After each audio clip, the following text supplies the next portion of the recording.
It's good to be with you all this morning. Happy to see so many in the audience this morning. Special welcome to those that might be visiting with us. We encourage you to take a little bit of time afterward to get to know us. I'll try to leave a little bit of time anyway, so you can talk with us. This morning, I do have two messages to bring you. One message is motivational, and one message is implementational. Is that a word? It's implementation. It is now.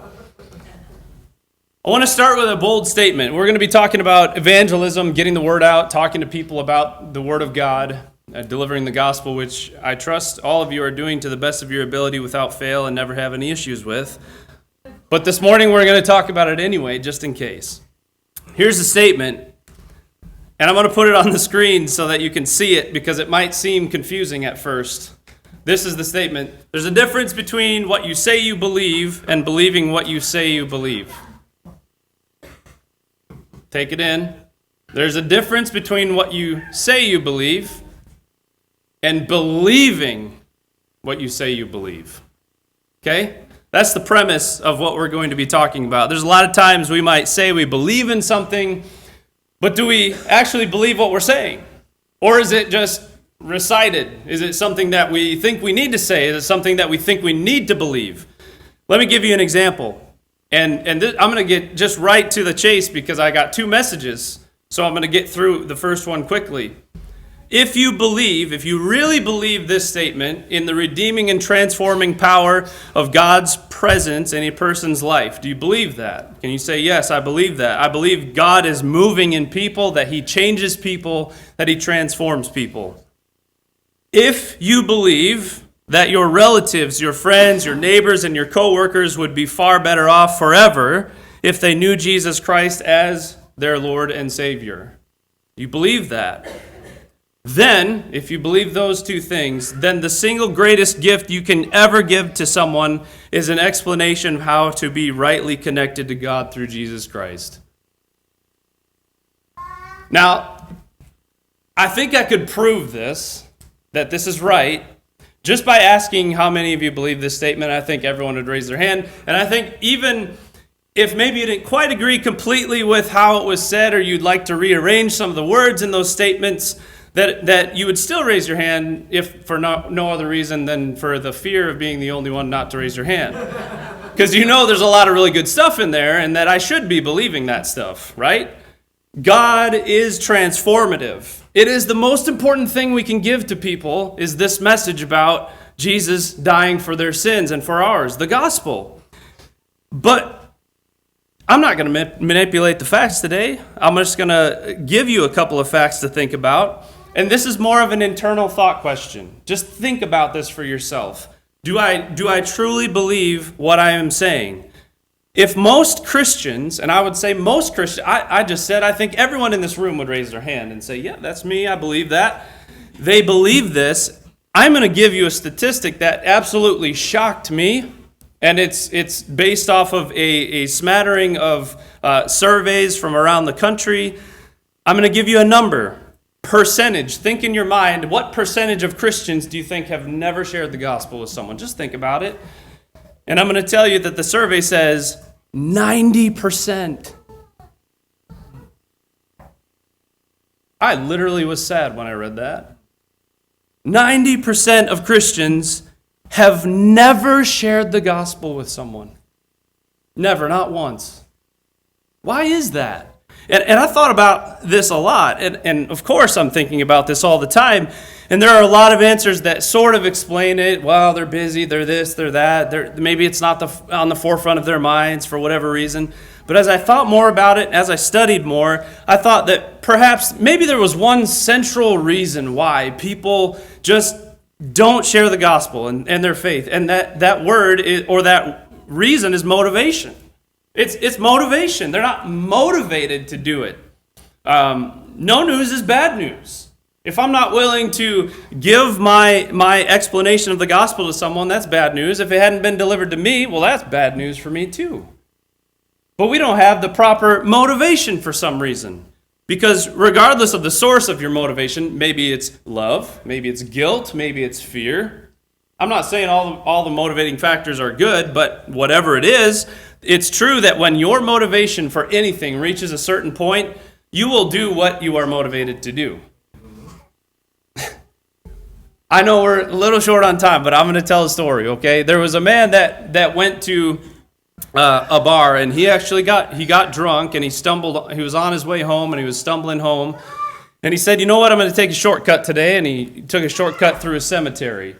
And as he was walking through the cemetery, he stumbled and fell into a hole that was dug for someone else. And he fell in there, and it was raining, and it was wet, and he was scratching and clawing and trying to get out of that hole, and he couldn't get out no matter what he did. And so he sat down, and he's like, I'm never getting out of here. It's not going to happen. Well, as fate would have it, a factory worker at about the same time got off of work, and he said, you know what, I'm taking a shortcut home. I'm going to walk through that same cemetery. And he walked through, and he fell into the same hole, and he scratched, and he clawed, and he tried to get out of the hole, and he couldn't, and he kept trying, and he looked up, and he said, God, help me get out of this. I'm going to die here. This is the end. And he sat there and wondered, how am I ever going to get out? And from the darkness, a voice said, you'll never get out. Well, then he got out right away.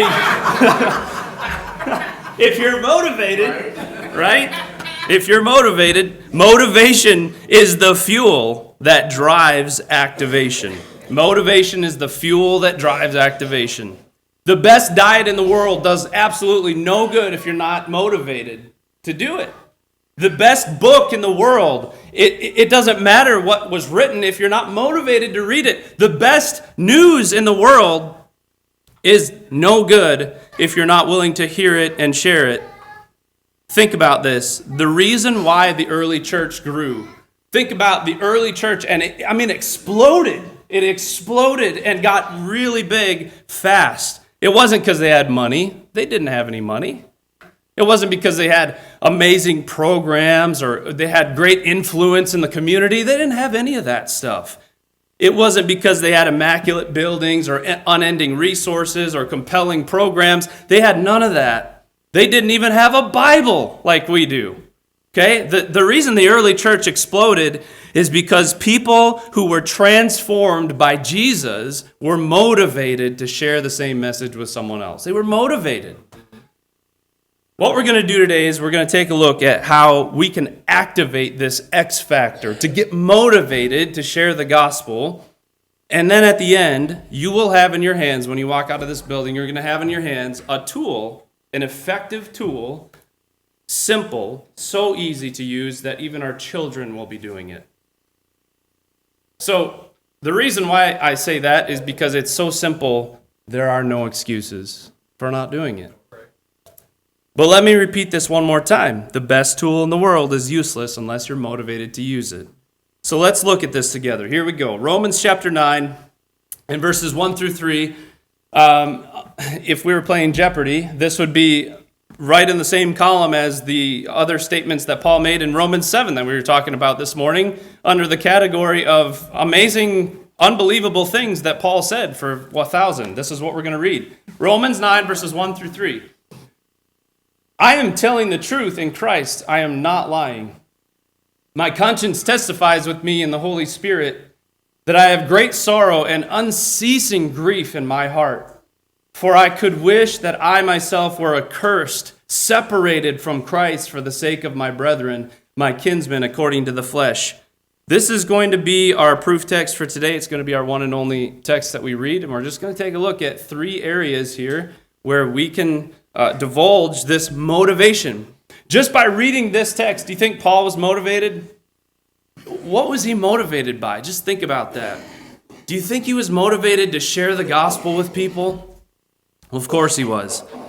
And I want to say that if this passage was not in the Bible, I'm not so sure I'd even believe it. In fact, I still have a hard time believing this, and there are people who do all kinds of jumping jacks and exercises and gymnastics to re-explain what Paul is saying because it's so unbelievable. It's amazing what he is saying, and we're going to get to that in just a little bit. I'm going to put 3 questions on the screen for us all to consider through our time together. And when I'm talking today, what I want you to do is I want you to just imagine I'm not even here. I'm a voice that's coming from the darkness. And up in front of you is just a giant mirror, okay? This is just a big mirror. You're just looking at yourself. You don't see anyone else. It's a magic mirror, I guess, because no one else is in the mirror. You see yourself, and this is a self-examination. Where can I improve? Here is the first question. Am I conscientiously aware of people who need the gospel? From verse 1, Paul introduces a section, and he says, he's telling the truth. I am not lying. He says it positively, he says it negatively, but he's saying the same thing. I am telling the truth. I'm not lying. He's about to share how desperate he is that his Jewish brothers and sisters would come to faith in Jesus Christ. That's what he's about to reveal. So, here's a personal question for you and I to think about. We're looking into the mirror. If I really said that I have a burning passion for people without Jesus, and I had the passion and desire for them to come to know Jesus, would I be telling the truth? Would I be able to say, I'm telling the truth? I love people who don't know Jesus. I'm not lying. That's for you to think about. Do your neighbors, do your coworkers, your friends observe that you have a passion for others to know Jesus, like you do? Do we really have a concern for people who are far from God? Our hearts should break for whatever breaks the heart of God, and nothing breaks the heart of God more than people who don't know his Son. So that's the first question. Do we really have a genuine concern for people who do not have a relationship with God, and by the way, will spend an eternity apart from him? Do we love them enough? Second question. Told you I'm going to go fast. But Paul says that he has great sorrow. He has unceasing anguish over this. And he asks, this is the question I'm going to ask you. Do I continuously care about people who need the gospel? It's one thing to be aware. Okay, I know that people need the gospel. That's the first step. I need to be aware. But do I care enough to go and say something that I'm actually sorrowed over it, that there's anguish inside me realizing that there are people who don't know Jesus Christ? Most of us are hot and cold when it comes to evangelism. We hear a testimony, we witness a baptism, we hear a message that gets us fired up, but eventually that fire kind of fizzles out, right? And it's like, you're right, I really need to get back to that. We forget that amongst the most important things that we know of people, the most important thing we can know about someone is whether or not they have Jesus in their life. I'm going to tell you this right now. When I meet neighbors, when I meet friends, the first thing on my mind is, do they know Christ? Do they know the Lord? And I don't do that as often as I should, but that is something that we should have on the forefront of our minds. We can be passionate about all sorts of spiritual activities that are going on. Hey, the church is great, Bible studies, church events, all those things. But if we miss the necessity of the investment in the work of evangelism and the personal work of getting people to know Jesus, we're missing something. And the biggest thing, the gospel and the call to evangelism should be like a song you can't get out of your head. You ever had that happen where you got a song in your head? Maybe it's a different one every day. That's how it is with me. And then like 4 days later, that same one comes back and it's like, wow, I can't get that song out of my head. But it ought to permeate the way we live. It ought to infiltrate the things that we say. So do I continuously, that is, am I consistent in my caring about people who need the gospel, or does that fire go out? If you find yourself in either of these first situations where I'm not really aware of people, I'm not really looking for that opportunity, pay attention. Think about what Paul is about to say here. Or in this situation where my fire, I kind of get excited for a month or a few weeks, and then it kind of fizzles out, and then it comes back, and then it goes out. We're trying to work on something that changes the mindset so that it's constant. We're always thinking about this. We're on fire about it all the time. So, next question, last question. Will I compassionately share with people who need the gospel? Verse 3. Actually, let me stop for a minute. I want to speak plainly about something. I want to tell you that it gets weary as a minister. There are times where you might preach your heart out. You might speak your heart out on something, and the effort that goes into formulating a lesson or making it palatable and truthful, that's not a mission that I take lightly. that all happens behind the scenes, and I know that's the expectation, right? Oh, he's a minister, so yeah, he makes sermons, he gets them ready, like that's kind of what you do, right? And I should be doing that.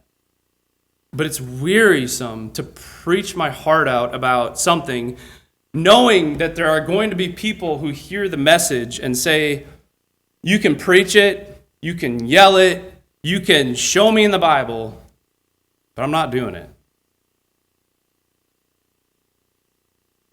You can tell me how great it is to read my Bible. I'm not reading it. You can tell me how great it is to pray to God and that He hears prayers. I'm not praying. You can tell me how good it is to give. I'm not giving. And by the way, this isn't a complaint. I'm not upset. I'm building to a point. I'm telling you that it's easy to grow weary knowing that this message can be repeated every day until we die and we're still not going to get it right. But guess what? This is year 19. I'm still doing this. I haven't quit. I haven't said, that's just too much. That's not what this is about. This isn't about me. This isn't about some program. This isn't about let's light the fire and get going for this summer. It's about we need to change the culture in this church. From just being, hey, look around and we got a good family, to let's expand the family. Not for our sakes, but for the Lord's, to His glory. It's way bigger than us. It's way bigger than that. And this is important, and this is one time I'm going to do my best to not let anyone off the hook, because sometimes it's easy to walk out of a building after a lesson and say, wow, he was really on that today, but then we kind of get back to it, or we kind of feel guilty for a little while, and then we come back and we forget about it. But I want to make sure, to the best of my ability, nobody can walk out today and say, I'm just not going to do that. Here's my message. I don't understand how any of us can look in the mirror and we can say to ourselves, Christ has changed my life. This life with Jesus is so rich. It's so wonderful. Every day with Jesus is better than the day before. We fall more deeply in love with Jesus every single day. What a blessing it is. I can't imagine a day without God in my life. I can't imagine a day without Jesus. He gives me meaning. He gives me hope. He gives me something to look forward to. And many of you out there are saying, yeah, I would say the same thing. Amen to that. That's me too. Yes, sir. Then why aren't we sharing that message with someone? Why are 90% of Christians able to look in the mirror and say, that's good stuff. I'm so glad to be His. And not care enough to tell someone else? Why don't we want them to have the same life as we have? It's difficult to imagine how we can say that grace and mercy from God has transformed us and then refuse to share the good news with other people. I want to show you this astounding claim from Paul. Verse 3, it is literally, I wouldn't believe it if it wasn't in the Bible. Paul says that he would be willing to be cut off from Jesus if it meant that others would know Christ. I'm not apologizing for this statement. This is what he says. A lot of commentators try to adjust the meaning of this verse to avoid the stunning statement that Paul makes. He wouldn't really say that. He doesn't really mean that. I think he means it. He just means what he says. The Jews hated Paul because of what he believed about Jesus, and as a result of the transformation that Paul went through on the Damascus Road, they consistently tried to stir up trouble and hatred toward him and to undermine his work and even kill him. And yet Paul says, I love them so dearly. I care about these people. In fact, look how much he loved them. We could rephrase this verse. I'm gonna put a little bit of a shock value on this, but this is what Paul is saying. He's saying, I would go to hell if it meant my Jewish brothers and sisters could go to heaven. Wow. How many of us are standing raising our hands saying, yeah, I'd go to hell if it meant my neighbors could go to heaven? Do you love the lost that much? Paul's motivated. Paul is motivated. Paul understood the gospel, and this is exactly what Jesus did. He took your hell so you could have heaven. He took your condemnation so you could have His salvation. And people who are in our lives notice whether or not we really care about Jesus and about them, and they see in our lives whether or not we actually believe Jesus matters and whether or not we care about the eternal fate of those who are far from God. And even if they disagree with what you say, most people will at least appreciate the fact that you have values, and they'll come to you and listen to what you have to say. Everything changes when Jesus enters the conversation. Look at how Paul's life changed when Jesus was in his life, and how much he was willing to do and go through. I wanted to bring this up. This 17 minutes that we just spent together was essentially motivation. Hey, you have a life that you feel blessed, and Jesus gave you something that's special. He didn't tell you to hang on to that and put it under a bushel, to just hide it. He told you to use it. Go out into the world and use it.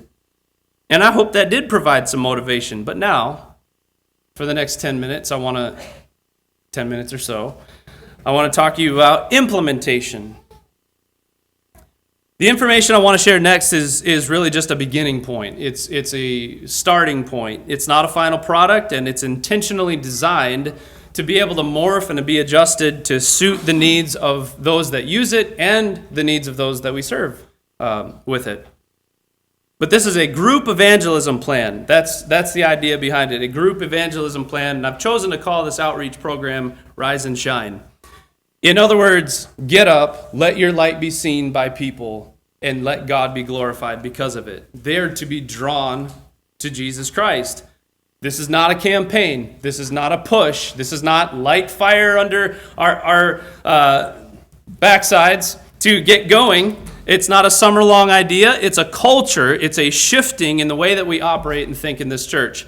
Evangelism should not be something that we're reminded about from the pulpit once a quarter, and then we kind of feel excited about it, and then we push harder for a month only to forget about it all over again, and then we need another program and another campaign, and that's not what this is about. This is something that we're going to start now, and we're not going to stop till the Lord comes.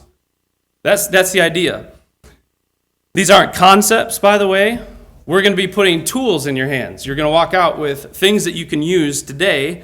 You have a renewed sense of purpose and direction. Not just, hey, you should do this. Good luck with that. You should do this. Here's no excuses. Go do it. Go do it. And so it's a starting point. The overall goals in this particular program is to provide tools and opportunities to reach the lost, that's a typo, to reach the lost in meaningful and impactful ways as a body. Not one guy doing it or a couple people doing it, but all of us as a team. This is a team effort. We're going to be sharing. We're going to ensure that every single visitor that we have is offered an opportunity to hear the gospel and to have fellowship with us. So we're going to provide meaningful worship, but we're also going to provide ways to follow up and reach out to them as well. Finally, it's going to create buy-in opportunities for members of our spiritual family. So what I mean by buy-in is it's so easy to get into the mindset as a Christian of I show up, I did my part, I sat on the seat, and I listened. Not anymore. Not anymore. We're going to have rotational volunteers. You're going to show up, and we're going to be depending on you to do something. Every single time that the doors are open, you're going to have an opportunity to do something, volunteer and help with this, so that you feel like I am buying into it. I'm investing in this. I believe in it. I believe in God's family. I believe in the power of the gospel to transform people. God said it's his power to save people. And so you're going to have an opportunity to do so.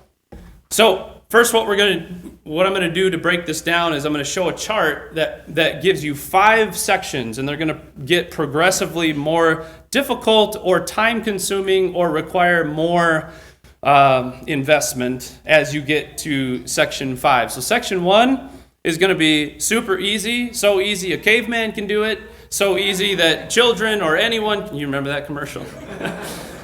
No more excuses, right? So if you're like, I just don't know what to do, I can't find my fit, section 1's for you. Section 1, you can do this, I promise. So the tasks are going to get increasingly difficult. By the way, this isn't a competition. If you're like kind of hanging out in tier 1 and you're like, well, yeah, but that person's in tier 4 or 5. So what? So what? Find your fit, not compare yourself with everybody else's fit. Okay, so tier 1. First thing you can do, there's no possible way that anyone can say, I can't do this. You can pray for ongoing evangelism efforts. Literally just pray for it. Pray for me. Pray for your shepherds. Pray for this church. Pray that God send us people that are searching for his will, because we love people that are searching for him and desiring to do his will, and we want to help them find the truth. Okay, then the second one is we're going to have drop cards. We have had some drop cards made, and I'm going to show you them.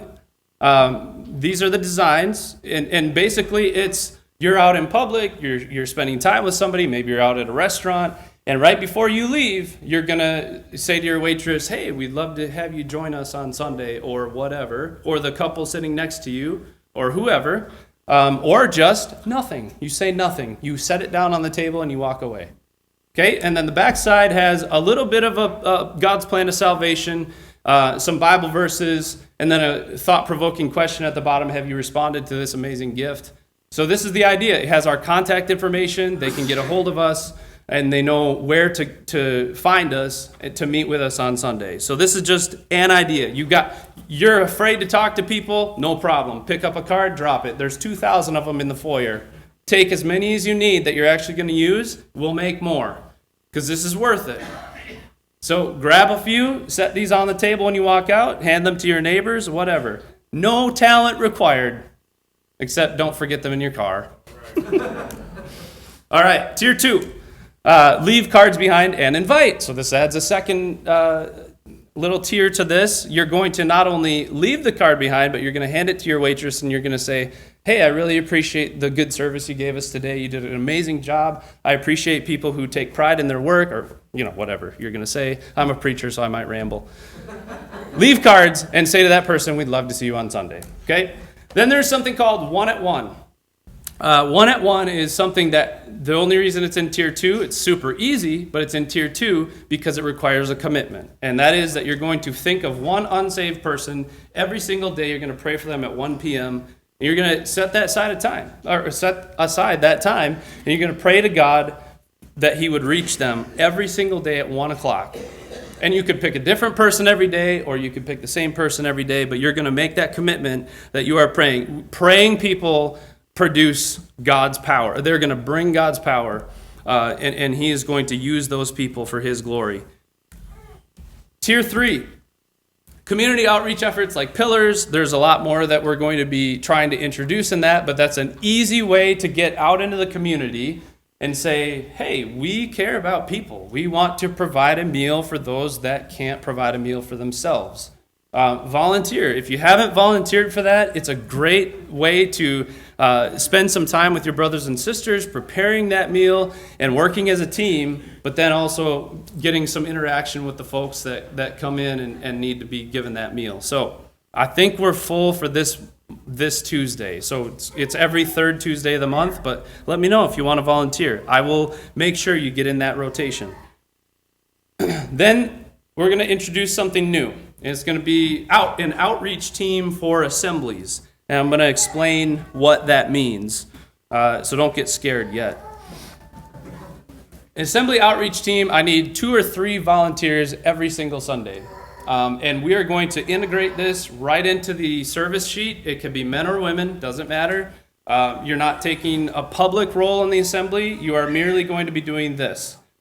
You are going to welcome every visitor who comes through the doors. So visitors walk in, and the first thing is they feel like they are important, they are welcomed, and we are going to make sure that they are given what they need for the duration of the assembly. You're going to assess their situation. If they have kids, you're going to say, hey, what ages are your kids? Let me show you the youth studies that we have. And you're not going to say, like they're down there, over there, go find it. You're going to take them. You're going to take them to the classroom. Like when you're at a store and they're like, yeah, it's in aisle 873, and you're like, oh, man. But when they take you to it, you're like, oh, thank you. So you're going to help them get to where they need to go. You're going to hand them a visitor's card and a pen. Not everybody carries a pen in their pocket protector or whatever they have. Visitors cards, newly designed visitors cards. I want to show you them real quick. We're going to call them connection cards. This is one way that we can connect with you.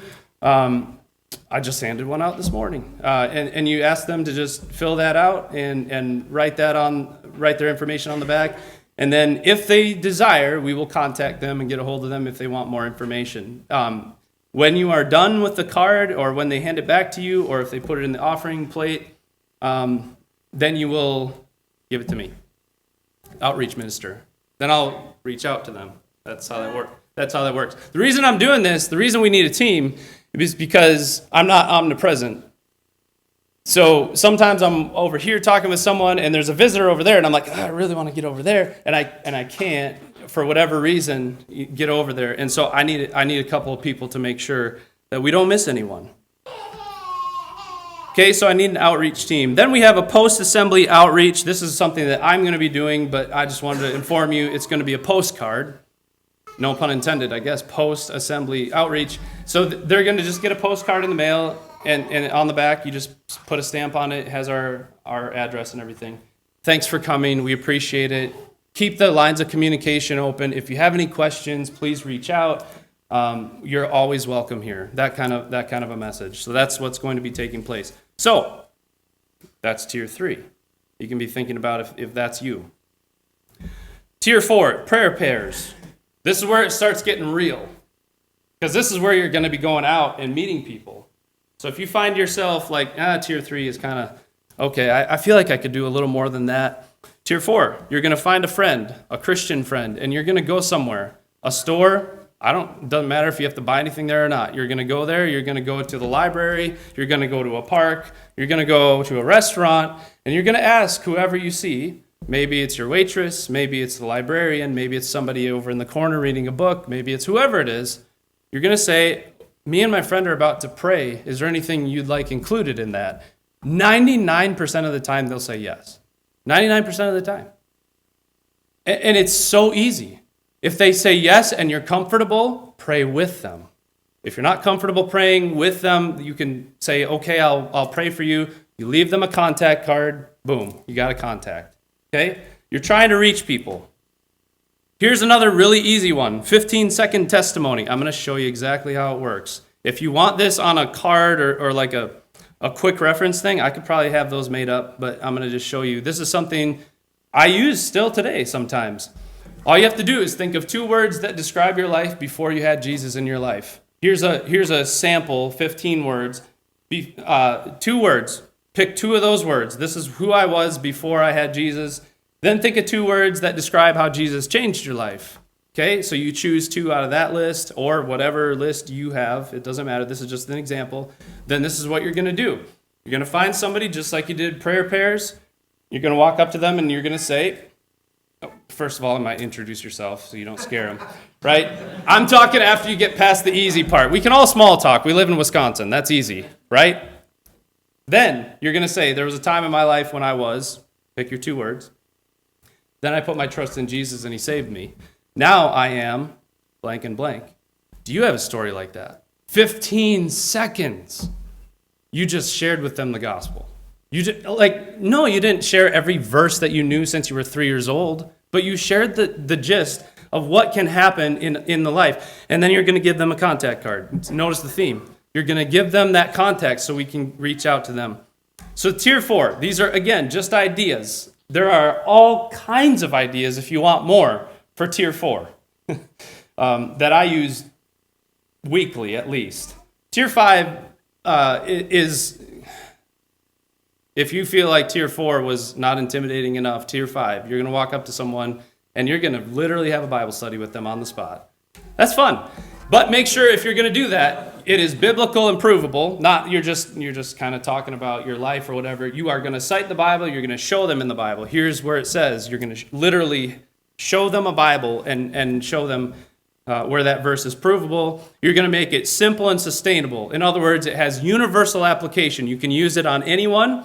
It has easily repeatable content. Don't try to memorize the entire book of Psalms or something and that's your pitch. That's going to be tough. That you're making it harder on yourself than it needs to be. But then it needs to be motivational. It has to be more than facts, and it needs to invoke action. Okay. I tried to get through it as quick as I could. We're about 33 minutes. I need 2 more. So here's your 5 tiers. 5 tiers. you can find your fit. Find where you fit in here and serve the Lord. There's more ideas. We'll be adding to it. Again, if you want any of this in print, let me know. Now, if you want to serve as a member of the assembly outreach team where you're going to be greeting people and giving them visitors cards and things, by the way, I just met my friends Isaiah and Shannon, right? Isaiah and Shannon, so they're with us today. I already gave them a visitor's card. Don't everybody try it out on them. Totally ostracize them. So please greet them, though. Seem like very nice people. But if you want to be members of the outreach team, let me know at some point. We'll get a list of volunteers. We're going to start scheduling them in July. So when the next service sheet comes out, your name will be on it. This is my Sunday. I'm going to be the outreach team that Sunday. And by the way, don't be surprised if I approach you and say, I think you should be a member of the outreach team because I think you'd be good at it. If I see someone that maybe just has the gift for it, I'm not going to be afraid to encourage you to use it. We have 2,000 drop cards. Use them. We'll buy more. Don't be afraid. Take the last one. We'll get more. Take as many as you're going to use. And I want to get right to the heart and leave you with this. If we drop these cards on the table of a restaurant before we leave, or if we see our neighbor outside and we hand it to him, or maybe we hand one to the person in line behind us at the store, and if we do that and even one of them responds, it was worth it. Because if it was you or me in that state and it happened to us, we'd say the same. We'd say, thank you. It was worth it. Do you know how much Jesus thought it was worth? His own life. He gave his life. And as he hung on the cross for the sins of the world, he left no one out. So let's not leave anyone out. Let's not shy away from sharing the gospel of Jesus Christ. Let it truly become your passion. Let's rise and shine for his glory. Thank you so much for your attention this morning. May God be with you in your serving the people that are in this community and bringing them to the knowledge of Jesus Christ.